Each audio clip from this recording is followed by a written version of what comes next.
Oi, pessoal. Hoje tô aqui com o Jorge Paulo, diretor de Estrela Brava. Foi um filme que esteve no site ao longo do mês de março. Obrigada, Jorge. Eu queria começar te perguntando, eu escrevi o texto fora da sessão, porque quando esse filme foi exibido no festival, quando eu vi esse filme primeiro, quando a gente estava recebendo os filmes para o festival, me chamou muita atenção. Eu sempre tive uma fascinação por Búzios, aí esse filme que mistura umas coisas bizarras, vira um filme de slasher, vai pra ficção científica. Eu acho tudo muito fantástico no filme. Eu queria saber a sua relação com Búzios, porque eu sei que você tem outros filmes relacionados à cidade, pelo que você mandou também nos compartilhamentos. Você tá fazendo mais um filme em Búzios também. Enfim, queria saber um pouco sobre essa relação. Primeiro agradecer o espaço, assim, porque, sei lá, é sempre bom poder desdobrar um pouco os curtas, né, os filmes, e é raro ter esse momento, assim. E, enfim, o cuidado todo da equipe com o filme foi bem massa. Sobre Búzios, eu morei lá desde os 7 anos de idade até ir fazer a faculdade, que foi, sei lá, com 19 anos, né? Então, tem uma coisa de muito acúmulo de, sei lá, experiências e memórias na cidade, assim. E em algum momento, acho que a partir do Canto dos Ossos, né, que foi o nosso longa, com Petrus, a gente começou a filmar lá e era bem doido, como, sei lá, o fato de conhecer muita cidade, ser uma cidade que fora da alta temporada é bem vazio, né? Então você consegue usar as praias quase como um estúdio, assim, porque, enfim, um ambiente meio controlado em algum nível, assim. Apesar de, enfim, a previsão do tempo ser sempre um problema, assim. Mas, enfim, a gente acho que passou a incorporar tanto essa coisa mais meteorológica, assim, no sentido de, por exemplo, a gente tinha uma cena no Cantos Ossos que era para ser uma paisagem muito linda num hotel que a gente arrumou para gravar, e aí tava uma névoa gigantesca, assim, e a gente falou, vamos filmar com isso, assim. A personagem fala, lindo, né? E vira uma coisa de um certo humor. E aí eu acho que entra nisso, assim, que eu gosto de explorar esse humor quase involuntário ou meio desesperado nos filmes, assim. E eu acho que essa coisa meio pitoresca de Búzios entra um pouco aí também, assim, né? Tipo, essas paisagens que são meio assustadoramente bonitas. E tem uma coisa da própria vegetação que eu acho que é meio árida, meio ríspida, assim, né? Tipo, uns galhos mais secos, as coisas da restinga, assim. E as pedras lá têm essa formação meio escamada, assim, bem pontuda. E, enfim, acho que tudo isso foi construindo esse acúmulo de coisa, né? De vontade de fazer filme lá, assim. E eu acho que o Estrela Brava foi um pouco um momento de voltar a filmar depois de um bom tempo, né? Que o Cansaço tinha sido lançado em 2020. Aí, enfim, nesse momento também a gente já não consegue parar para fazer um filme sem edital por muito tempo, né? Tipo, com a vida acontecendo, trabalho. Então foi um filme que foi com uma equipe muito pequena, todo mundo de Búzios praticamente, ou que morava lá também. Então tem esse lugar de compartilhar uma experiência junto, assim, de desde subir o morro doidão de madrugada, aquele morro que aparece no filme, que tem uma vista para a praia onde acontece a ação, né? Então tem as coisas de uma geografia da cidade que é muito íntima pra gente, assim.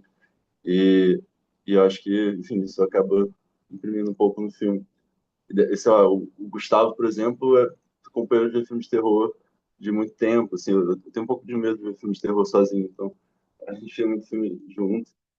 E o Gibi, sei lá, eu vi os primeiros Cronenberg com 15 anos com ele, então tudo isso era muito natural, sei lá, Gibi, eu vou enfiar uma broca de carne na sua boca, beleza? Ele, não, tranquilo, é isso, assim, tipo, Gibi abre o olho dentro do mar pra ficar vermelho, né, pra cena e tal, e é muito tranquilo essa relação, assim, o Gustavo também sabe muito o que a gente gosta, assim, né? Então, ele às vezes, enquanto estava fazendo outras coisas, né, que eu fiz arte, fiz produção junto com a Bárbara, ele estava ensaiando com o Gibi é o Lucas, né, Lucas Souza. Enfim, o apelido dele é Gibi porque ele gosta muito de Gibi, inclusive aquele livro que aparece ele que fez, assim, o quadrinho. Enfim, tô falando já muito desviando do assunto, né, mas Não, tá é, ótimo, pode ir falando. Eu queria perguntar um pouco do humor, porque realmente é o que me pega muito. Eu acho que o filme tem esses elementos, né? A paisagem, o erótico, o, o horror, mas também o humor. Eu acho um filme muito engraçado. Cada vez que eu vejo, aparecem elementos novos que eu fico, acho muito engraçado. Como você escreve, assim, tipo, de onde vem esse lado do filme também? ó, é, é, eu acho que especialmente nesse filme, tinha uma liberdade muito grande para escrever os diálogos, porque geralmente eu dirijo muito filme com outras pessoas, né? Acho que só esse e o Corações Sangrantes, que é de 2015, eu dirigi sozinho. E aí, acho que teve uma aposta em botar muito, tudo que eu queria, sem muito filtro. É, eu acho que, ah, de onde vem o humor? Eu acho que eu gosto dessas coisas de humor mais constrangedor, assim, sei lá, de personagens um pouco incomodados, né? E aí eu acho que o humor surge um pouco daí, assim, né? E aí eu acho que do texto é isso, foi essa coisa de uma colagem de, sei lá, filmes que eu gosto, filmes que eu quero fazer, filmes que eu estava fazendo também em paralelo. Eu acho que aposto muito nessa insistência das ideias, assim, de não ficar se podando de usar o mesmo elemento de um filme para outro, assim, porque eu acho que cada um se configura de um jeito, assim. E alguns textos são meio adaptados, né? Tipo, aquela carta de término é uma carta do Walser, que nem tem, do Robert Walser, que nem tem esse contexto exatamente de um término, mas, enfim, eu adaptei um pouco para as coisas de voltar para Búzios, né? E aí a composidade daquela carta, eu acho que tem uma comicidade um pouco, né? Acho que desses deslocamentos, assim, né? As coisas meio fora do lugar, e também de apostar numa heterogeneidade, eu acho, da encenação, assim, no sentido de, sei lá, a interação com a Bárbara, né, que tem uma filha imaginária ali fora de quadro, é, sei lá, acho que a estranheza e a economia da cena acaba gerando um pouco esse humor, assim, porque é tudo muito no limite do factível, assim, do humor, do terror, essas, sei lá, acho que é uma questão de economia mesmo, porque é uma equipe muito pequena, né? Então as coisas têm que ser muito nesse lugar de ir abraçando o jeito de cada um também. Enfim, conhecendo muito o que é engraçado nessas pessoas, acho que tem um pouco disso, sim. Se você costuma fazer filmes com equipes pequenas e as mesmas pessoas, parece. Queria que você falasse um pouco do modo como você faz filmes. Você falou um pouco de como é difícil ficar fazendo filme sem edital. Esse é um pouco o modo de realização de filmes no Brasil hoje, né? Curtas, inclusive. Sim. E não é nenhuma questão de romantizar esse lugar, né? Porque é meio chato não ter dinheiro para fazer filme, mas é isso. Por um lado, os editais algumas vezes não aceitam, né? Ou, enfim, eu acho que tem uma dificuldade também de, às vezes, colocar uma ideia tão tortuosa de um jeito lapidado para ser aceito, assim, né? Tipo, e às vezes uma urgência mesmo de fazer, assim. Nesse caso, eu estava fazendo mestrado na UERJ de artes e aí tinha uma ideia prático-teórica, uma relação terror, paisagem, enfim, aí tinha essa urgência de entregar alguma coisa também, né? Tipo, mas, eu acho que é isso. Se por um lado acho que, enfim, fazer filme com equipes. Isso, o edital demanda que você tenha uma equipe mais profissional, assim, né? Com 1.000 assistentes, 1.000 coisas. E eu acho que quando a gente vai fazer na doideira, assim, acaba que a gente tem essa liberdade de ter uma equipe muito íntima, assim. Eu acho que as coisas. Foi, sei lá, 5 dias lá com 5 pessoas, assim. Era a Bárbara na produção, assistência de direção, assistente de arte, eu na arte dirigindo, o Bruno fazendo foto e o Gustavo e a Kira fazendo som. E todo mundo atuando, né, também. Acho que só o Bruno não atuou das pessoas da equipe técnica, assim. Então, acho que vira um processo muito íntimo mesmo e que eu acho que, enfim, faz a coisa ser possível, porque realmente a gente não fazia 7 de 12 horas, tem que fazer de 6 8 horas no máximo. Eu acho que vai criando um lugar de experimentação um pouco mais confortável, assim, se a gente consegue tipo, ter essa uma semana em busca para fazer isso, assim, se dedicar a isso, né? Eu acho que vem um pouco daí, assim, porque eu vejo de potente nessa coisa chata que é fazer filme sem dinheiro, assim, né? Tipo, ah, sei. Você dirigiu vários videoclipes também, né? E eu acho que a música tem um espaço interessante nesse filme também. Se puder comentar um pouquinho sobre isso, esse lado. Sim. Eu acho que assim, fiz muito clipe com o pessoal da Transfusão, né, que é um selo da Baixada, que tem agora acho que 21 anos. Nossa coisa está sempre em movimento também, né? Mas no filme em específico tem essa música do Catatal, né? Completamente Apaixonado, que desde que eu ouvi pela primeira vez eu fiquei muito apaixonado pela música, assim, porque, enfim, eu acho ela muito aberta e bonita, assim, né? E meio meio visceral mesmo, assim, e no limite do brega também, assim, né? Tipo, e aí eu acho que ela, de alguma forma, condensava muito essa explosão de sentimento que o personagem estava sentindo, né? Tipo, e aí, sei lá, assumir um pouco dessa coisa formalmente um pouco mais brega, assim, que é aqueles takes do Marzão, ele boiando, e, sei lá, realmente é uma cena que eu acho que tinha esse sentimento, assim, de todo o amor do mundo que ele estava sentindo e depois ia ladeira abaixo, né? Quase literalmente ali naquela descida. Mas, e o resto da trilha incidental, assim, é composta pelo Irá dos Reis, que é um artista que eu acho muito foda, dirigiu filmes também, né, do Cineano, e é muito amigo desde 2012, assim, e a gente nunca tinha trabalhado diretamente, assim, dele compor uma trilha pro filme. Eu achei muito foda, porque sai um pouco desse lugar também do terror, daquelas trilhas meio só uma coisa de um gravizão ou um agudinho, né, que é muito usado, assim. E a gente queria explorar também essa coisa da música eletrônica, assim, né, que permeia muito a paisagem sonora de Búzios, assim. Tem aquela boate na beira da praia, enfim, ele também fez uma música a partir um pouco não entendo muito de música, mas do andamento da Bleeding Heart, que é uma música que a gente usou no curto, que aparece como flashback, que são os mesmos dois atores, né? Então é isso, eu acho que foi uma parceria nesse sentido também, assim, de pensar essa paisagem da cidade e do terror, assim, né? Tipo, Você já comentou um pouco também no texto que está no site, mas quais são as suas principais referências quando você vai fazer um filme? Não sim. só esse, necessariamente, talvez. Eu acho que é isso.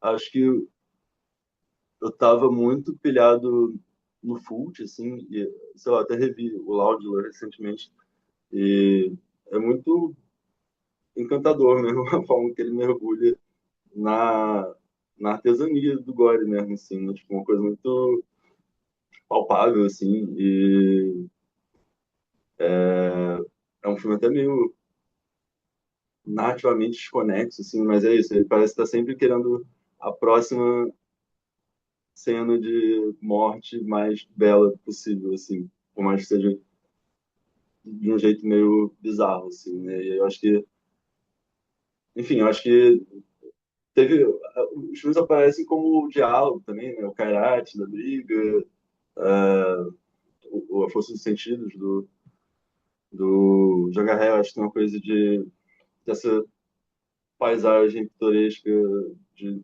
interior, praiano, e uma estranheza que começa a emergir dali, assim, com um erotismo, né?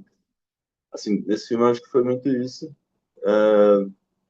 Mas eu gosto desses filmes, né? O Argento, os filmes um pouco mais, assim, bem canônicos ao mesmo tempo, né? Mas eu acho que isso aparece também como um esforço de. É isso, a gente não consegue fazer a coisa tão engenhosa quanto o Fult, mas a gente acabava tendo que lidar com a massinha que a gente tinha ali de farinha, cola, hidratante, corante, e aquilo ia desmontando, e aí como que a gente coreografa para aquilo rolar, assim, né? Tipo, naquela cena final da pedra, assim, que, enfim, tem a batalha final, né? Tipo, a pedra não era tão fácil de se movimentar em cima, então a gente acabava coreografando um pouco, foi assim, realmente uns passinhos de dança demarcados a partir do que a pedra possibilitava sem a gente se machucar também, assim, né? Então, ficava sempre nesse limite, assim, de tipo, uma coisa mais teatral, que acho que é um pouco mais distante do que essa galera fazia, assim, porque era uma coisa muito mais exuberante, assim, né? Tipo, mas, acho que é um pouco por aí as referências. Não sei, tentando... É, o monstro é uma figura fantástica, muito, não sei, aquela coisa colorida, destaca muito na tela e é muito, não sei, faz muito sentido ali, eu gosto muito daquele final. É, você comentou que o filme surge um pouco do seu mestrado na UERJ? Sim, é, Como que é? foi... então, era uma ideia de dramaturgias da paisagem e do terror do cinema, assim, que era essa ideia de deslocar um pouco a paisagem enquanto fundo para uma certa autonomia enquanto geradora de cena, assim, né? E aí, acho que, enfim, eu nem sei o quanto a gente consegue fazer isso com esse filme, mas a ideia era um pouco investigar esse cinema um pouco mais meteorológico mesmo, assim, né? De tipo, é isso, os planos não têm uma super duração, mas eu acho que o fato da gente ter essa intimidade de ficar voltando tanto ao mesmo lugar, assim, sei lá, 70% das diárias foram no mesmo lugar, né? Então a gente conseguia pegar muito a dinâmica do espaço, assim, um pouco, eu acho. E, enfim, era um desafio também, porque um dia tá mais nublado, outro dia mais ensolarado, mas acho que isso acaba gerando uma coisa específica do filme, né? Juntar um dia ensolarado com um dia nublado, às vezes causa um certo humor, assim, tipo, era um pouco investigar essa relação com a paisagem, assim. Ou, sei lá, tipo, naquele, naquela cena que tá mais no rosto do Lucas e ele vira para olhar o monstro, a gente coreografava a virada com alguma onda que batesse mais explosiva, assim, né? Então, essa coisa de tentar interagir um pouco mais com a paisagem, com o espaço, enfim, acho que essa era um pouco a investigação. É, no texto eu falo um pouco. A primeira coisa que eu pensei, eu vi esse filme muitas vezes, né? Tipo, tentando encaixar ele na programação, pra escrever, agora pra sessão, enfim. Nessa última vez que eu vi, eu tinha acabado de reler também o texto, Nota sobre o Camp, da Sontag, e eu não quis me ater muito nisso no texto, porque eu acho que o Camp virou meio um termo banalizado, que as pessoas iam entender outra coisa, mas eu acho que o seu filme, ele tá muito nesse lugar que ela fala, que é esse ponto onde o erótico e o sobrenatural se encontram no filme, especialmente. É, eu acho isso muito legal. Por que articular essas duas coisas? De onde vem essa articulação para você? Sim.